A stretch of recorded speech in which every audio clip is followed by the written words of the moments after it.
Hi, this is Tom Shanahan of spiritualadrenaline.me. I'm here today with Christian de la Huerta. Christian is a nationally renowned breathwork expert.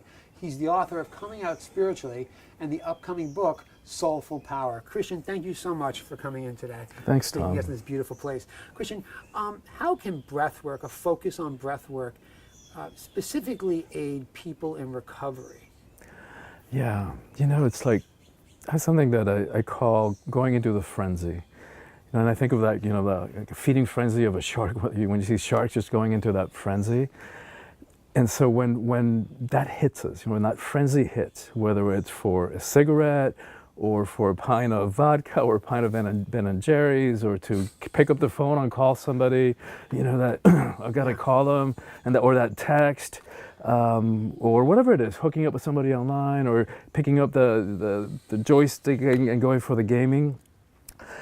So, you know, the way that I deal with that is like, you know what, take a breath. Give it a couple of minutes, give it 5 minutes. In 5 minutes, if you still want to do that, whatever that is, do it.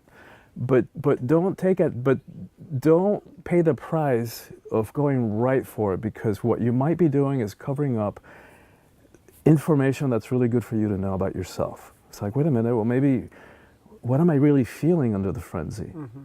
Right, so we take a breath. This is where the breath comes in. We take a few deep breaths, begin to slow it down, and then we ask ourselves, what am I really feeling? Mm-hmm. Like, am I feeling sad?